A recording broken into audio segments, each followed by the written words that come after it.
guys, as you can tell, this is back to work again today, Monday after PRI, and I have bittersweet news today. I put my request in about a month and a half ago for my time off for PRI, and with vacation time, as long as I was requested off ahead of time, it hasn't been a big deal. That was the big thing though, as long as I gave them notice.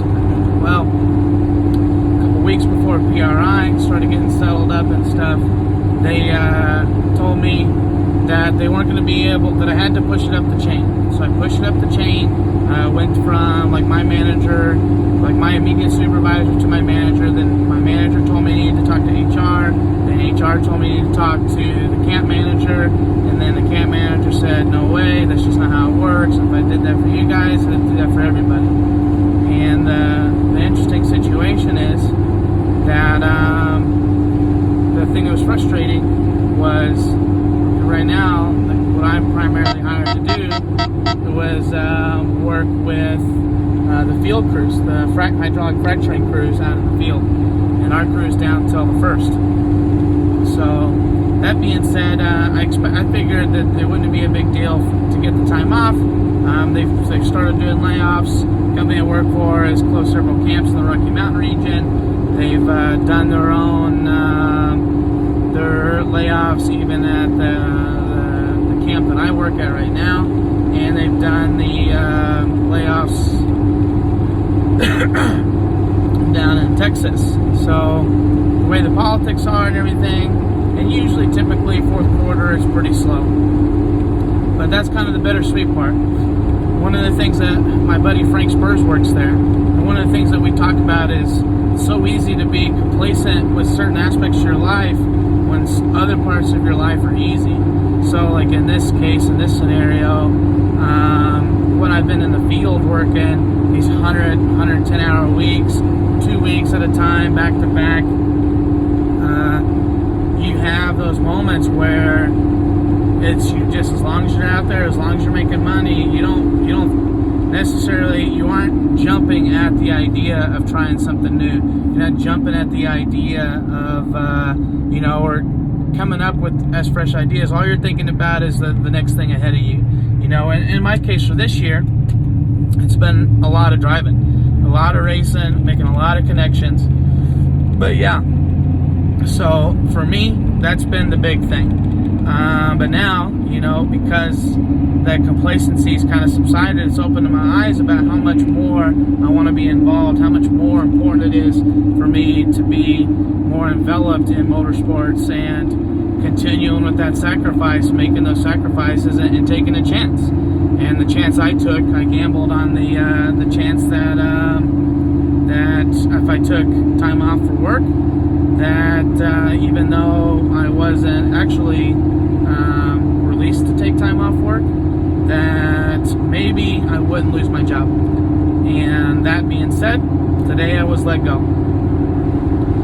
It was super calm, super chill, and essentially, and it's whether it's a mistake, and it's for me ultimately, I figured it was likely that it was going to happen, with it being as fresh as it kind of was, being 2 weeks or so from the event. But ultimately, for me, I wanted to continue to lay that groundwork, continue to lay, it was more important for me to take the chance on being connected with you guys on social media than it was for, gambling on that chance that I might lose that job.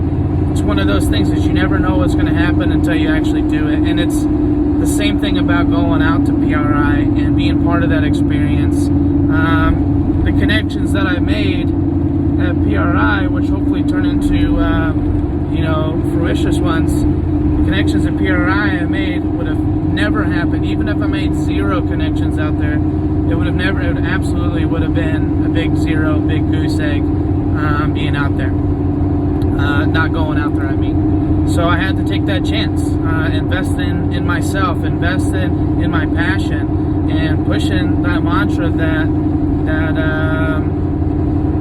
that success in your passion requires sacrifice. And this is far from the ultimate sacrifice. This is far from, oh no, what am I going to do tomorrow, or any of that other stuff, it's pushing me to that area where now you're not, you don't get a chance to be complacent. You don't get a choice.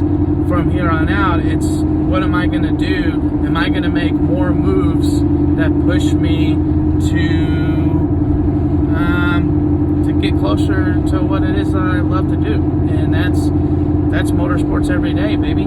That's what I want to do every day. And you see that in my video I just posted last night. From just the very first night that I was down there at PRI, I knew regardless of what happened when I got to work on Monday that I had made the right decision to be there in that moment, right there in that time. I've got no kids. You know, I have a lovely girlfriend and 2 awesome dogs and a very tumultuous race car, but ultimately I've got nothing that's holding me down in Colorado per se. Got nothing that's holding me down anything, like to my house, to any of this stuff. So coming up with ideas and now acting on those ideas, I really hope that in the meantime, between now and when I can still make this a full-time job, a full-time career, that I'm able to endure the pain and sacrifice that it takes to get to your passion. And so hopefully someday soon, maybe in the next month or 2 or 3 months or whatever, every day I wake up, it's gonna be motorsports. I mean, 100%. Excuse me. I love what I do. I love the connections that I made. I love the people that I talk to. I love that people reach out to me and ask for help. I love that I try and stand up for what's right and have integrity in the industry. And I love that that I've grown so much in a year. I mean, 2 years really, but really a year. I mean, we pushed the social media to like 11, well, to 9 out of 10. But that's what we got to do going forward, right? We've got to push that to 11. We've got to bring that value to my future sponsors. We got to bring that value to my existing sponsors. We got to bring that value to people who want to get into motorsports.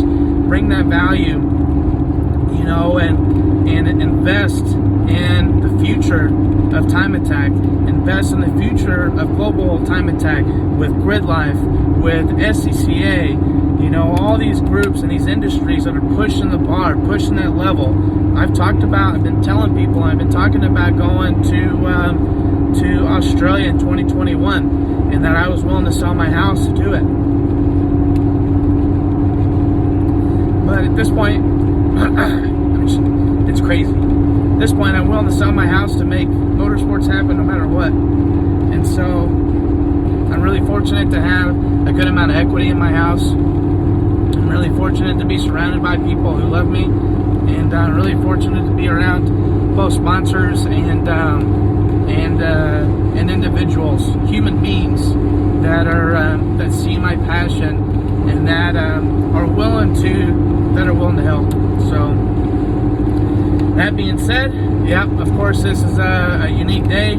This is an interesting day, and it's that transition. I mean, maybe I should have waited a little bit, but you know, I'm not even scared about it. I'm not even worried about it. I just did my pre-registration for Super Lap Battle, and I'm excited and passionate about going there, regardless what I drive. I don't care if it's my M5. I don't care if it's whatever car I still have, even if it's in my damn Honda. I'm passionate about getting there no matter what. So I think it's good. I think it's a great thing. Super excited, and I guess now I just have to find a different reason to make these vlogs. And you know, and even if I am working between here and then it's not directly related to motorsports, it is going to be about you guys. It's going to be about me. It's going to be about that investment, and I'm excited about it.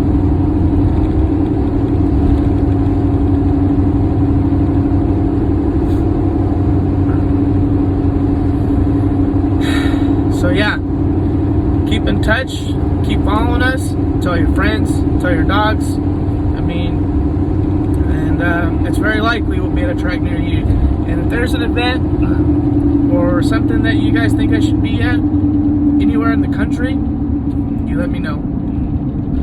Thanks for tuning in.